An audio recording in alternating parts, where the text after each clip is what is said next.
You want to wait for Malcolm? We'd like to welcome you to the Donnie Glover Show. We have esteemed attorney. We can bring him in when he gets here. Esteemed attorney, former judge, Mr. Billy Murphy, lawyer extraordinaire, historian, lover of his people, lover of all people, lover of justice, and he's rich, and that means he's raised in Cherry Hill. RICH, raised in Cherry Hill. Mr. Murphy, we're so grateful to have you. Thank you for your support of this network. Well, it's my pleasure. You're doing a great job. Mr. Murphy, now I just want to lay the backdrop. There are a number of theme parks that we take our children, our grandchildren to in the area. King's Dominion, Clemenson Park in South Jersey. I didn't know that there was one in Philadelphia. Can you tell us about it? Well, it's a theme park based on the characters of Sesame Street, and it's in the outskirts of Philly. And it's been, of course, in the headlines across the country and across social media because it was discovered that there's strong evidence that Black folks who took their children to that park had their children ignored by the characters at the same time that they were interacting freely with white characters. And that's against the law. It's against our public accommodations laws. And it's also against the Civil Rights Act of 1866, which guarantees the freedom of contract specifically to Black people, because that was in the aftermath of the Civil War, 1 year after the Civil War ended. And it was a restoration of rights for Black people under that act. And one of those rights is the freedom of contract. And here, what is plain is that if the contract is breached because of your race, that is a violation of that statute. And that appears to be what happened here. And when I say appears to be, you be the judge. We have now 30 people who have made the same claim and are willing to back it up by going to court. 30 people. That's not something that's easy to dismiss. And on the right side of the political spectrum, right wing, those far right wing politicians who want to dismiss this as something that's ambiguous and you can't really tell what the intent is. If they do it to 30 people, that's not a good argument. And so we have a strong case. Have you ever seen discrimination towards young Black children before? Yes. During segregation, young Black children were not permitted to go to the same schools as white folks. And I was one of those children. I went to segregated schools in Cherry Hill. That was a wonderful experience because we had excellent Black teachers. Because if you had an advanced degree or a bachelor's degree, the only job you could get if you were Black was as a school teacher or go work in the post office or work in a church. It was that bad. And if you weren't employed by local Black business, because we had a thriving Black business community back then, because white businesses would not do business with us at all. Only the Jews would do business with us. And so I grew up during those times. So, yeah, I've seen it. But at a theme park? Yes, it does shock. There's no question it's shocking to see because, look, I experienced segregation back in the 40s and 50s, and it ended, at least in a token way, in the 60s. But to see it in 2022, that's a bit rich. And I don't mean in the Cherry Hill sense. Well, what did you experience in the 50s? Well, white folks wouldn't even talk to you back in the 50s. Look, when I went to school, Robert E. Lee School number 49, I think it was in 1957 or 58. That was junior high school for me because we didn't have a junior high school in Cherry Hill. and it was an advanced junior high school because I was academically okay. And you could do 3 years of junior high school in 2 years.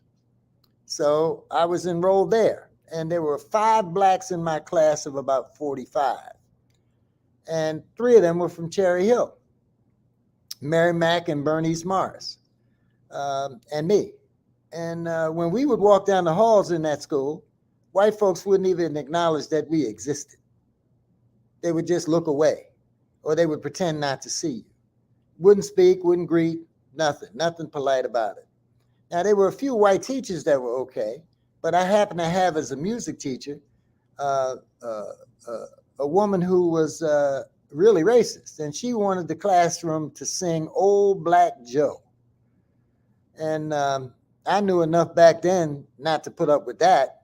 And so I stood up and I told her I wasn't going to sing it, that it was a disgraceful song based on the faulty premise of slavery, and that being based on the faulty premise that we were less than human. And I didn't want to hear that. I didn't want to sing it. Well, she got upset. And of course, my classmates were scared when I stood up like that because, disobeying white folks was not the thing back in those days. And one of them grabbed me by my shirt tail and tried to pull me back down into the seat. And I got mad with him and told him to get off of me. I was going to stand up for my rights. And when I went home that night, I told my mother and father what happened. And I said, y'all need to come up to the school and do something about this. And they said, no, son, sounds like you got it under control. Now, what are you going to say tomorrow when you go back to class if she insists on doing it again? How old were you? I was in 7th grade. 12 years old. Yeah. I guess that's how old you are in the 7th grade. Yeah. But my folks raised me to, stand up. Was this your first time standing up? Yeah. Yeah, it was my first time interacting with whites. Yeah, it was my first time. But Bill and Madeline Murphy trained me well. And they taught me how to anticipate and deal with these kinds of situations because their view was, son, you're intelligent enough to deal with this. Number 2, we got your back if it gets rough, really rough. Number 3, you know what to say. You've been through the drill. Because back then we were all trained for integration. We could see after Brown versus Board of Education that it was going to happen. And so when I went to the 7th grade, it was the second year of integrated schools in Baltimore. And white folks still weren't having it. They just weren't having it. And so it was token integration. It wasn't full integration. And they took our best teachers and gave us their worst. They inferiorized the curriculum because of integration. That was their revenge. Until integration, the curriculum was fabulous because you had all these black teachers that were well trained and they loved us and they wanted us to make it. But in the white world, you don't get that. Back then, you didn't get that. Sometimes you get it now. But we still have segregated schools. So no, Donnie, I'm really not surprised that in white America, the feelings that and the belief system that they have in certain communities would lead them to raise their children to believe that we were inferior beings, not entitled to what everybody else was entitled. And that's just the reality in which we live. White corporate America has a layer of racism in it, unless it's a spectacular corporation that has rooted out racism by making sure no racists are hired to begin with. I've never seen a corporation like that. Otherwise, corporations represent the existing state of white America. And we know what the existing state of white America is. There are too many racists in the white community. And some of them work for corporations. That shouldn't shock anybody. Some of them in the leadership group of corporations. Some of them talk the right talk, but don't walk the right walk. And some of them don't talk or walk in the right way. So, no, this is not a surprise. Look, when I was at the Martin Company, which is now the Lockheed Martin Company in Middle River, there were 7 black engineers out of about 4,000, maybe 5,000. And we all knew each other. There were maybe four scaredy cats who wouldn't speak up under any circumstance. And there were three of us who knew what time it was and could tell time. And so out there, that racism persuaded me that I never wanted to work for white folks again, which is why I went to law school. So the whole premise of my life is based on the existence of white male supremacy and our duty to fight it and overcome it and end it. But you will not teach your children to be racist. No, I mean, bigotry is defined as having a prejudiced view towards your fellow human beings. Racism is defined as bigotry plus the power to implement it across the board. That's the difference between being a bigot and being a racist. And we're accused of being racist when we speak out against racism. And it's such a stupid accusation because the accusers don't know the difference between bigotry, where you have no power except to express your own individual feelings, and racism, where you have total power over the population to impose bigotry on every member of the community that's subject to that bigotry. Big difference. And, you know, white folks are deliberately dumb about this. Not all, not all. We have a lot of white friends in this movement. But too many white folks, deliberately dumb, don't want their children to know any of this, don't want it taught in the schools. And so even to this day, we don't know about the great black people in this nation overall. And to this day, we are forbidden to teach black history in the schools. And now racist white folks are making a ruckus over it. The Republican Party's official theme is you can't teach black history in public schools. Now they cover it up with some labels. They call it critical race theory. Come on, man. We ain't talking about critical race theory. We talking about telling the story of what really happened to us during slavery. And unless you blind, deaf, dumb, or racist, you know what that story is if you're an adult. And actually, you know, I'm giving white folks too much credit. In the hinterlands, they don't know the story. They've never been taught.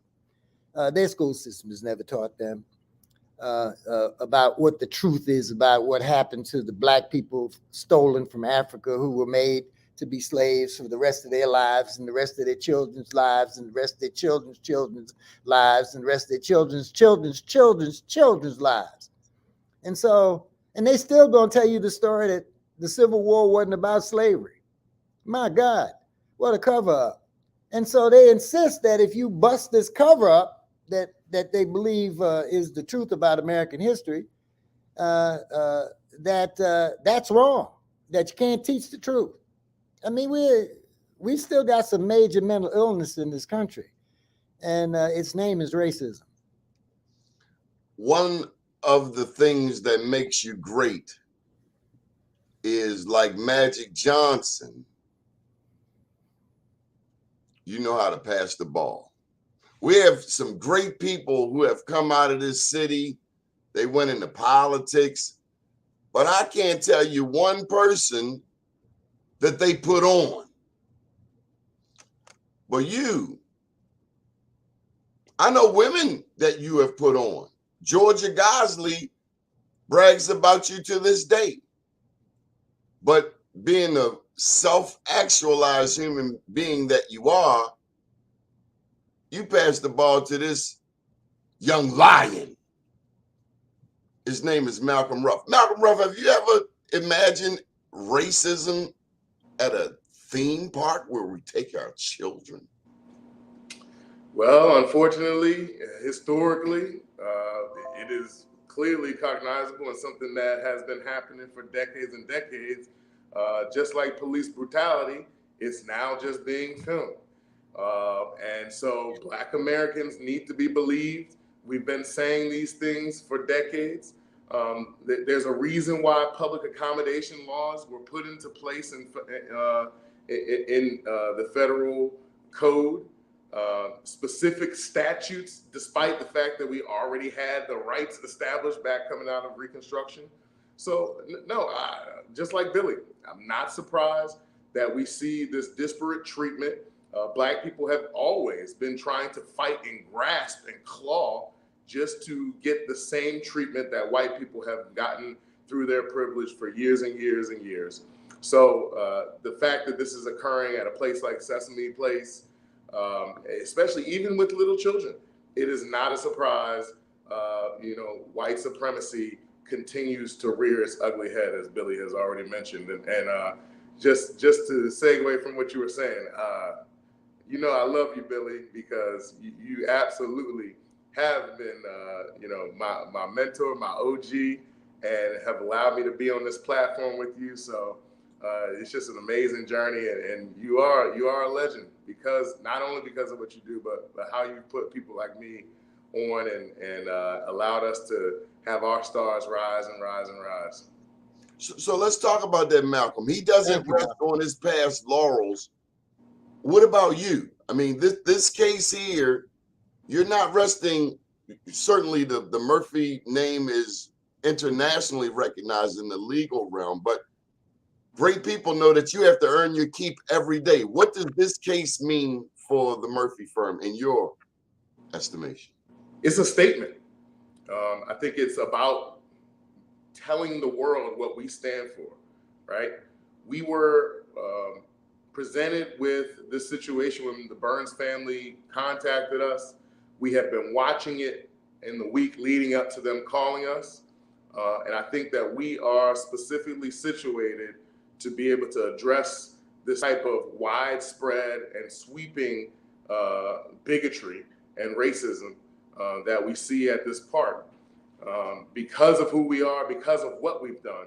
But you're right, this case requires a lot of work, and we have been putting in the work since this case began. From the moment the Burns family jumped into our family, we immediately went into drafting this comprehensive class action lawsuit over days, literally not stopping whatsoever. That's the dedication that we have to this cause. We were able to produce that class action lawsuit under federal civil rights law in 1981, and several other state law claims, including negligence of the corporation in their hiring, in their supervision, in their monitoring, and in their training of their employees. I mean, this is a heavy undertaking. We have all hands on deck at our firm, and I believe that this is a statement that we are making, that this is completely unacceptable behavior, and a firm like ours, a Black-owned firm dedicated to the causes of Black people, will not stand idly by and let this continue. We will address it. We will take legal action. We won't just ask for apologies. We won't just ask for meetings and summits and town halls. We're asking for action and for restitution to these families for not only what happened to them in the park, but how that incident, right, that experience of being othered, just like W.E.B. Du Bois said in the first chapter of The Souls of Black Folk, that othering, right, that stigmatization, and the far-reaching ramifications that has for these children, and especially for the parents. Being a parent of 4 children, I know what that's like, and I can't imagine being in their shoes. So this is to our hearts. I wanted to ask you, was it, man, that all of us have children, a couple of us have grandchildren, but was it the look on the little girl's face that hooked you? Well, that's definitely a huge part of it. That look on her face literally could make you cry. And it has made her father cry, as he said in our press conference last week, every time he sees it. I mean, and that's not the only look of despair that we have seen at this point. I don't know, I'm sure Billy mentioned to you, and I apologize for coming on late, but we have gotten an incredible influx of calls, incredible.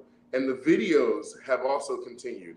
And I see videos of little girls that look just like Kennedy Burns turning to their parents after being snubbed by these loved characters in complete disgust, confusion, and that's what we're here to address, right? It's the ramifications of racism that we are here to address. Mr. Murphy, I just see you wanting to rename this park after you win, the Harriet Tubman theme park or something. I expect to see something different. I also expect you to get calls from King's Dominion, Disney World, Disneyland, and anybody else disaffecting our people. Well, look, I don't expect the park to be renamed, but I expect the park to be overhauled. The park is a good idea if it doesn't segregate. The park is a good idea if it's open to all people. And I'm not trying to rob anybody of the experience by relabeling anything. We've done that. We've had housing projects torn down because they were run in a racist way. We've had tenants given new homes because their housing project was rat infested, roach infested, ill fixed, and the security guards were looking out for the drug dealers and not the residents. We've done that kind of stuff.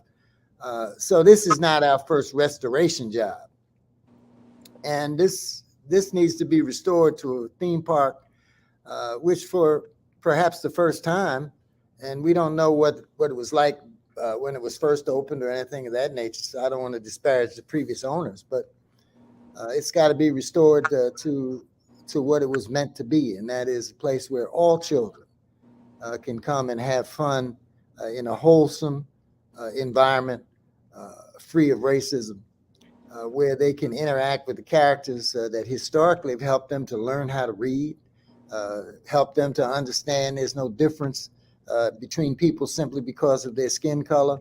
And that whole Sesame Street legacy is a wonderful legacy. And I raised my kids by having them look at Sesame Street. Malcolm raised his kids by having them look at Sesame Street. Sesame Street has never been disparaged like this. And we don't want the original Sesame Street to be disparaged. This is an offshoot that is licensed from Sesame Street. It isn't owned by Sesame Street. Sesame Street gave them the permission to use the characters by giving them a license to do that. So this should not be looked at as a black mark towards Sesame Street, or I should have said as a white mark towards Sesame Street. Sesame Street remains intact with the pure vision and execution that it always had. This is a license situation where the people who have the license from Sesame Street are the bad actors. Malcolm Ruff, Philadelphia. You know, when I first got the call, you know, first you hear where and then you hear what. The where didn't match the what. I mean, when I think of Philadelphia, what do you think of when you think of Philadelphia? Do you think of Sesame Street discriminating against little black kids?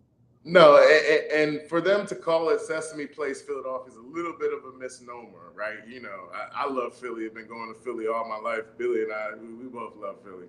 I ran in the relays. When I think of Philly, I think of the Penn relays. I think of the Jamaicans whipping up on us in the 4x1.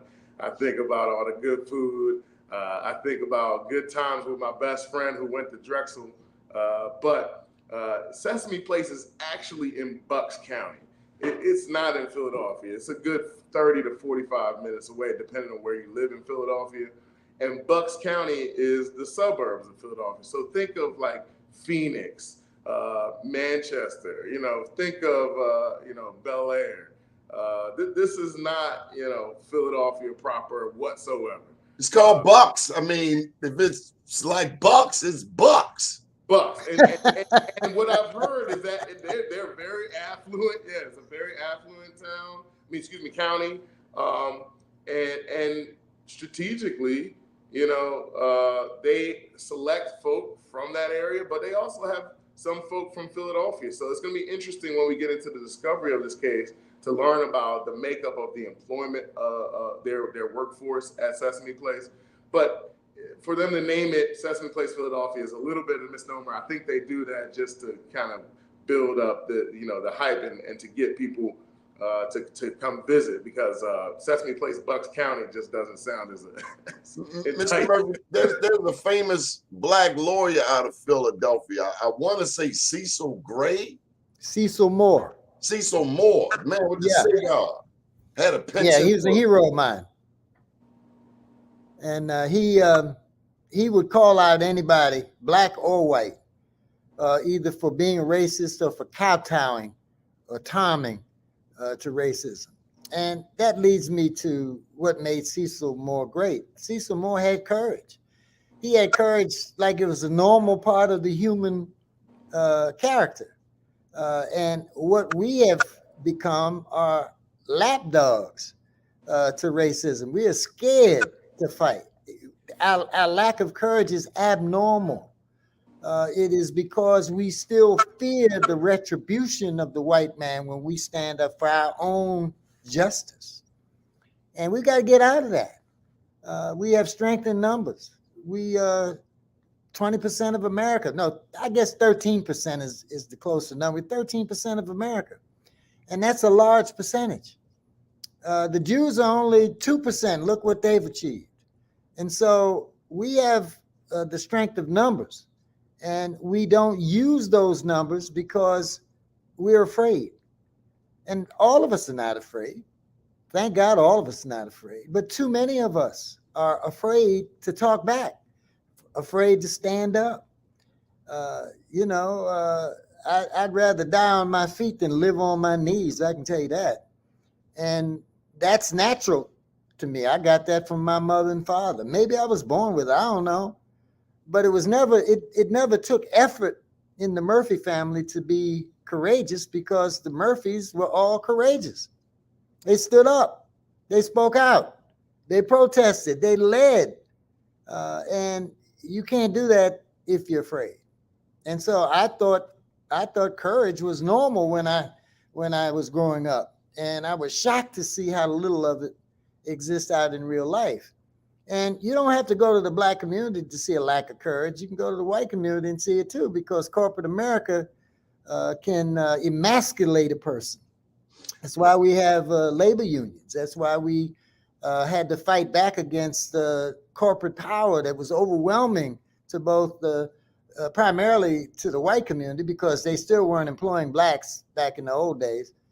And, you saw whites who were afraid to unionize. You still see that. They don't want to piss off master, and when the boss shows up, they all cower in fear. And that was something I saw when I was working at the Martin Company. I said, oh, man, I don't want to work here. Everybody's scared. They're scared of the white boss. And I'm talking about white folks. And so courage is an unusual commodity throughout this country. And we got to raise young black kids to be courageous. Okay, because if you don't have principles, if you don't have courage, you don't have principles. Because look, life is going to try you. Life is going to demand that you make principled responses. And if you don't have courage, you're not going to be willing to make those principled responses when they are risky. That's not us. But does this story fit Philadelphia, at least with us Baltimoreans? Well, see, he thinks about the Penn Relays and the good times, and I think about the Liberty Bell and Ben Franklin and the founding fathers. And that's what makes this an unusual event to me. And there was a Quakerism in Pennsylvania that substantially mitigated racism, because the Quakers had a purer view of how to treat people than the ordinary regular Christian population. And in this book, so you would expect Philly to be better.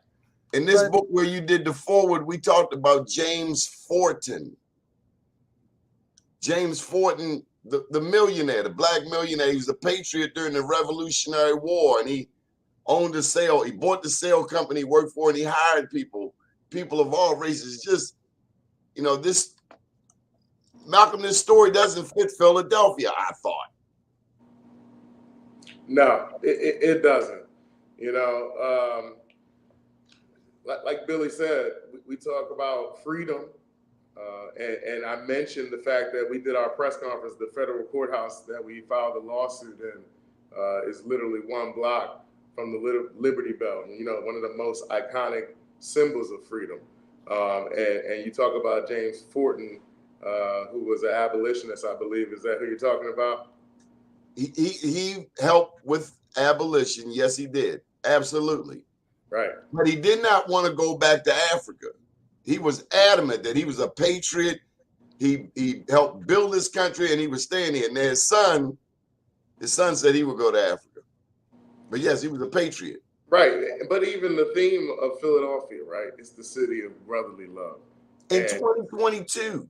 Right. In 2022. And like we mentioned, this is a law that we're using that was established in 1866.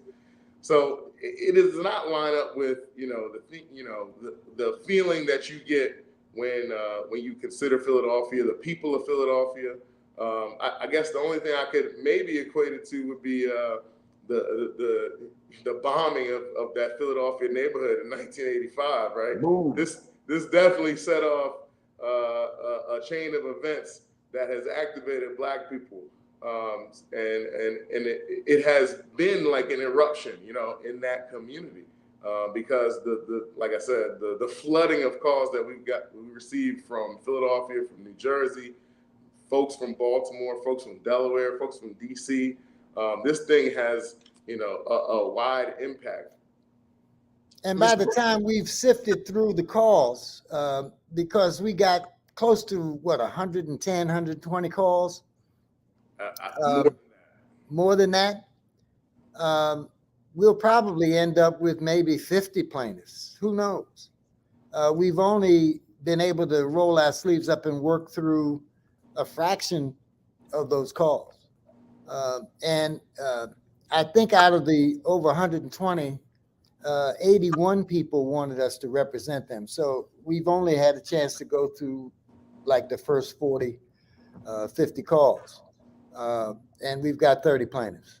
Is there racism insurance?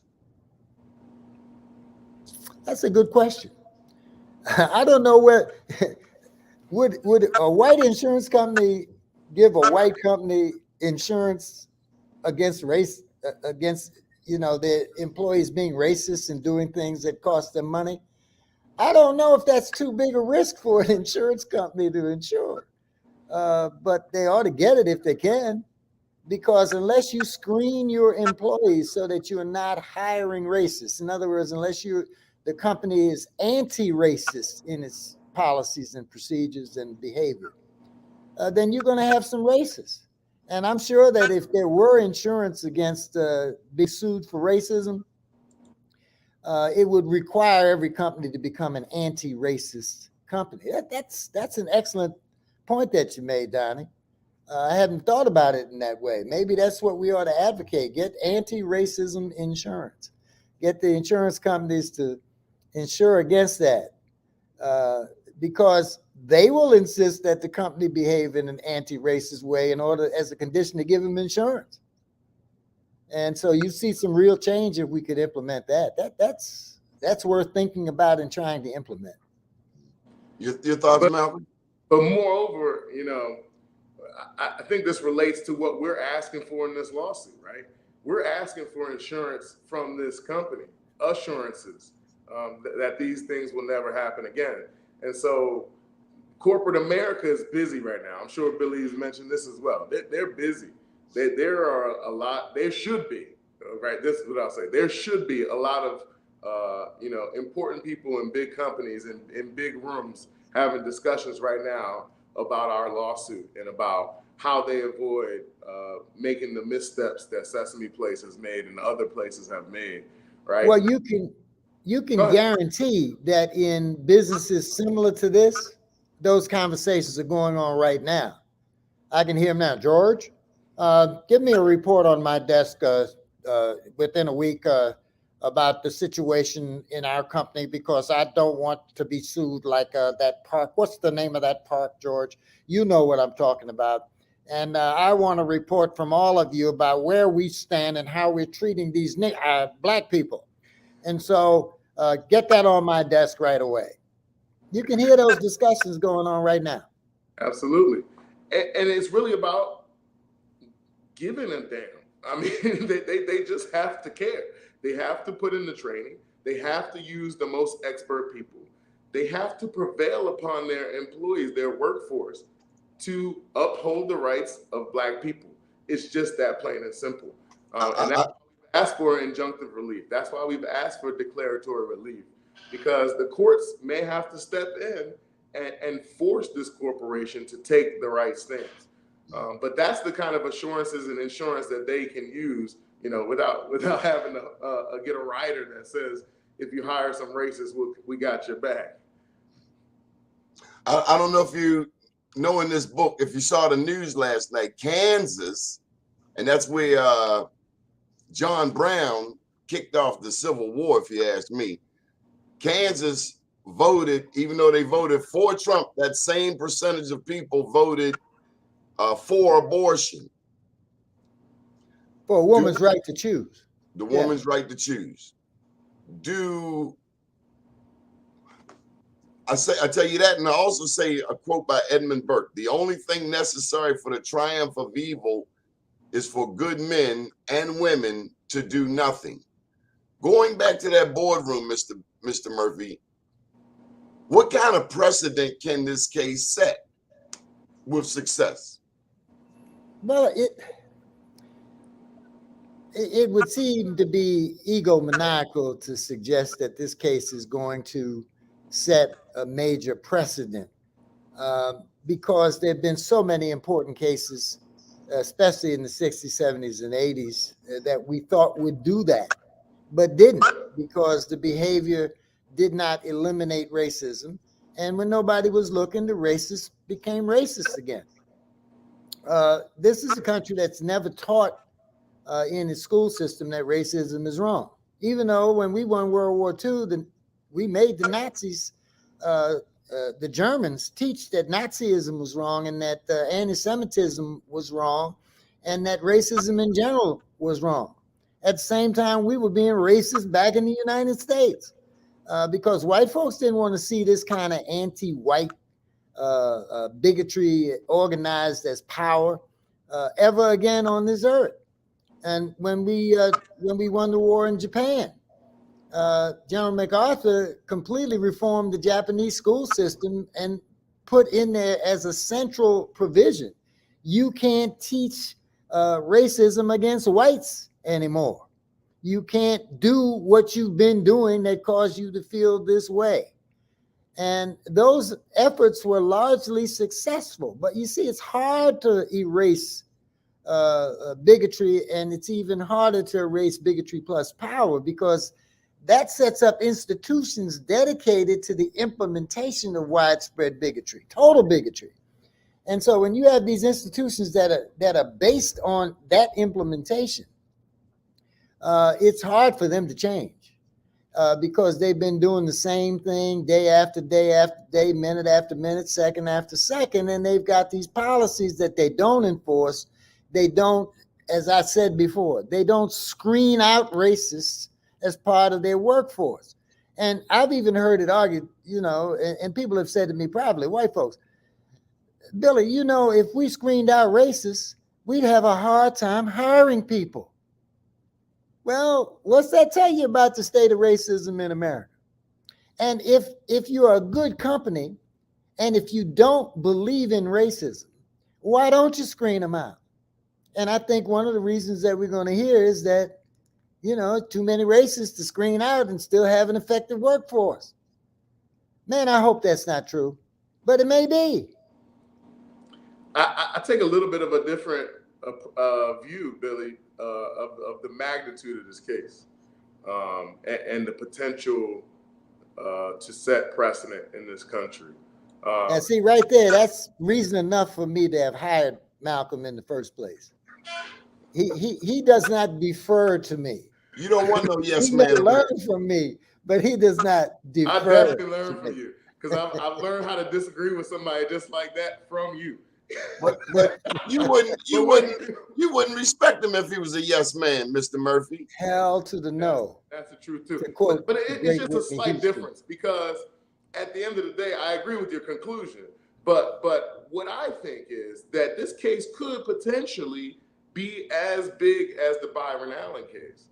And if you recall, Byron Allen and his company sued Comcast under this very same law. And the Ninth Circuit out in the West Coast upheld his, wow, okay. He clearly didn't hear the first part of the show. There's a difference between a racist who has the means to disaffect your life versus a bigot. So, Mr. Haney, go get your dictionary. He's not a Morehouse man, so I can't pray for him. We pray for the baby. It's all right.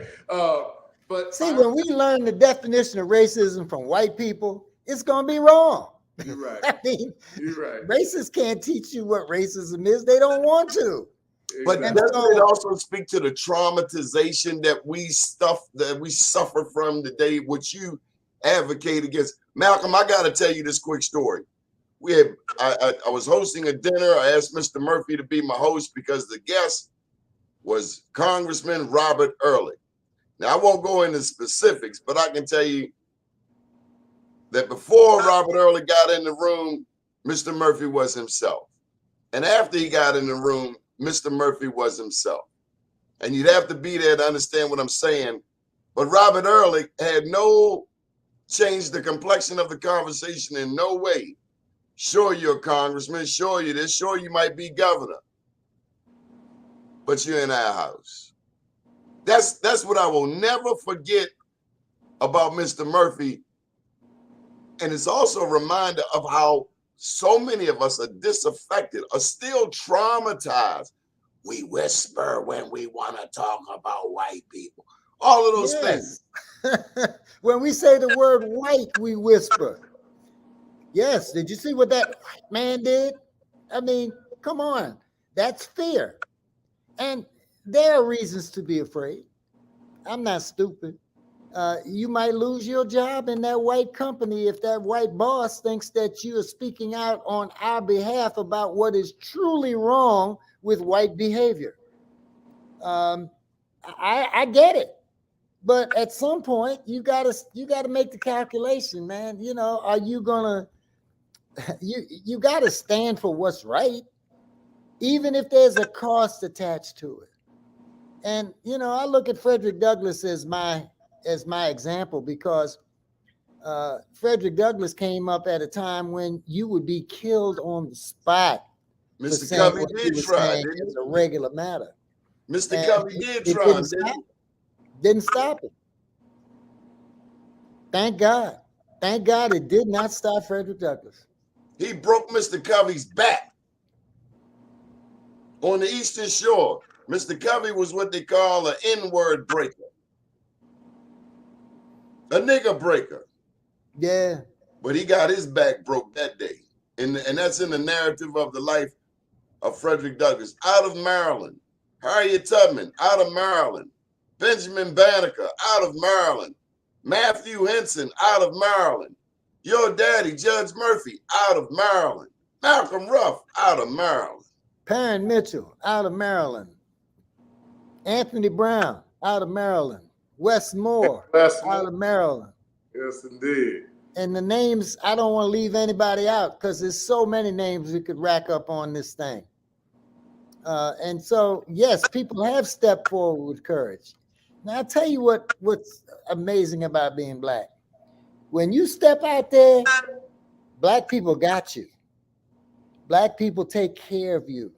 When you speak out for what's right, Black people will never leave your side. I owe everything in my life to Black folks who supported me when times were rough. You know, when I was representing the Black Panther Party, I thought there'd be an element of the community that would say, oh, that Negro's too dangerous. We can't associate with him. No, it was just the reverse. They embraced me. And I owe everything to my community, Black people. I owe everything. Without the love and support of Black people, I would be nothing. Absolutely. Amen to that. Amen to that. I've seen it firsthand, you know, and even with this case, the support, the outpouring, on social media, the pouring of calls. Not all the calls have been clients, people who've been supporting. We're going to need that support, because I really want to get back to this point about how this case could really set some major precedent. So the Byron Allen case, where Byron sued Comcast because he couldn't get a contract with his production company with Comcast, he sued them based on, in 1981, saying that they would not give him a contract because he was Black. The Ninth Circuit upheld that claim, and the Supreme Court overturned their ruling and said, unless you can prove this is the only reason why you did not get a contract with Comcast, we are not allowing you to sue them.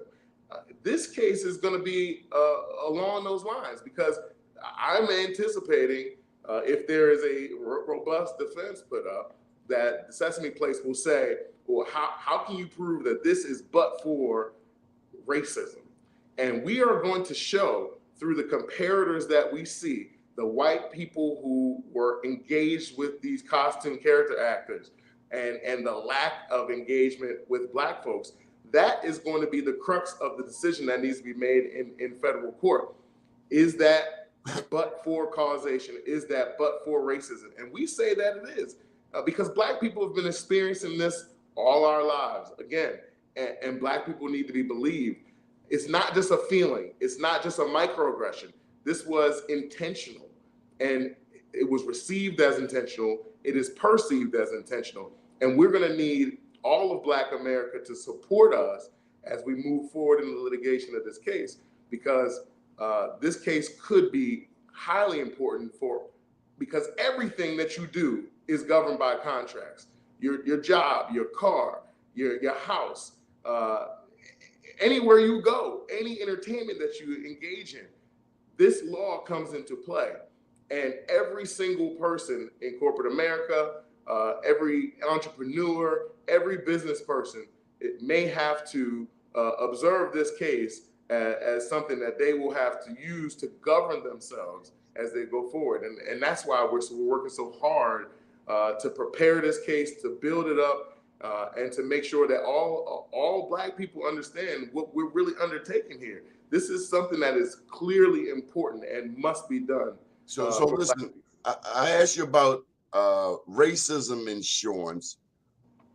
What about because I want the hoods, I want the mask to come off of the individuals who felt it okay to slight little Black children. So will there be a register, like for sex offenders, for racial offenders?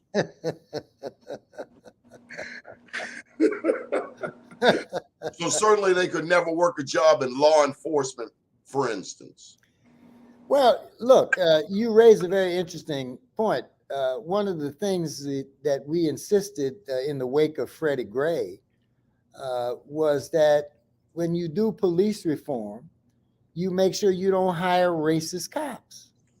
And the testing protocols exist. The testing protocols exist in a way that it won't violate Title VII. And so you can actually screen out police officers before you hire them. Now, I'm sure that you'd end up with some of the same complaints about it. Say, well, we can't find enough people who pass the test. So it at least would be revelatory. And we've got to do it, because we don't need racist police officers on this police force. We need to get rid of the ones who are. All of the white folks are not racist, but we need to get rid of the ones who are. But I think of the language used against a lot of the people I know who went to court, but I hear terms like repeat offenders. That sounds dangerous. Well, if you're a racist, of course you're a repeat offender, unless you just suddenly became a racist. How often does that happen? To be a racist is to be a repeat offender, because racists are racist to the core. Now, there's some who are part racist, who have some element of racism in them that isn't activated until certain things trigger it. But the ordinary, everyday racist person is a racist in every way he can be. I mean, that's the meaning of racism. You believe that that black people are less than human. And how do you gradate that? Either if you believe that, you're racist every day. Malcolm, what do you say? Is there any hope, or is the browning of America so close that folks are not going to give up their guns and they want all white women to have those precious white babies? They don't care about putting 50 Planned Parenthoods in your community, but not in their community. Never say never. But we're definitely at an inflection point where racists are panicking. Mr. Murphy knows I received my first piece of hate mail this week. After this, I'm not going to clap, but I salute you. I appreciate it. I'm gonna get it framed because And it wasn't ambiguous. it was not. They called him the N-word, and they called black people animals and criminals. I want them to come to my alley here in Sandtown, and I will show you savagery. Yeah, man. I mean, these racists. Tell them to come to Sandtown, and I will show them savagery, uncivilized. Now, you see, I got to differ with you. No, I am not revengeful. Jesus came here to eliminate the eye for an eye, tooth for a tooth. She called me a nigger in my alley, Mr. Murphy. She called me. I said, lady, you have to get out this alley. You can't eat off the ground in the alley. She said, excuse me, but do you own this alley? To which I replied, well, by golly, I do. Now get to stepping. And she proceeded to call me an effing N-word. I said, you stay right here. And I went in the house, Mr. Murphy, and closed the door.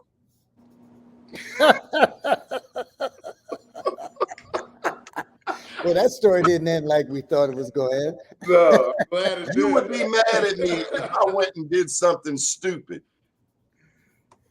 I can't. Well, you gotta stay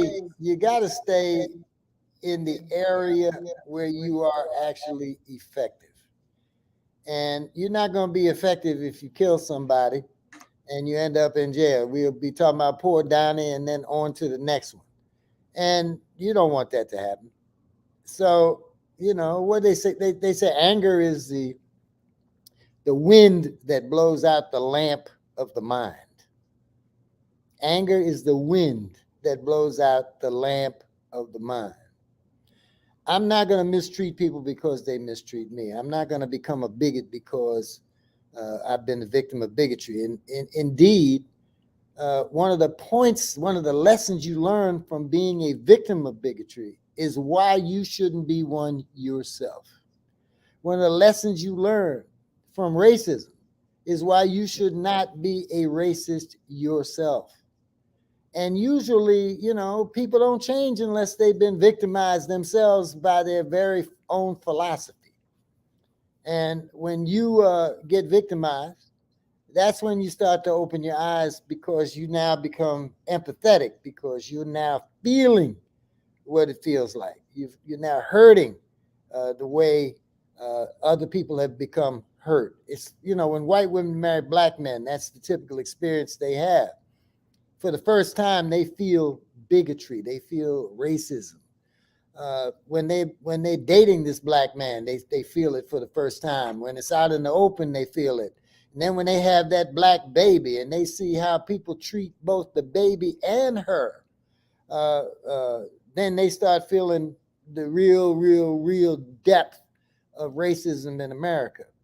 And that's why we have this category called biracial. It's the white woman's attempt, a feeble attempt, but an attempt to keep her child, her black child. She reclassifies him as biracial. Well, there's no such thing as biracial in America. Either you black or you white. Welcome to the party. If you've got any identifiable black blood, you are black in America.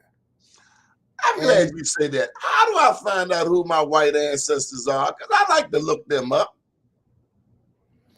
If I Well, have any. If I I can have tell you any. how we found ours, because obviously I have white ancestors, and it confuses white folks all the time outside of Maryland, and they try to convince me that I'm not black, and you're not black. Look at you, you're not black. How could you be black? And it's just the ignorance of the history of rape of the slaves. That's how we became light skinned. That's why 85% of the black community has white blood. It's because of rape. There was no such thing as a black woman consenting to intercourse with a white man during slavery. How's that happen? And all the white women out there know that's true because that's what you say under lesser circumstances. And so we were raped en masse.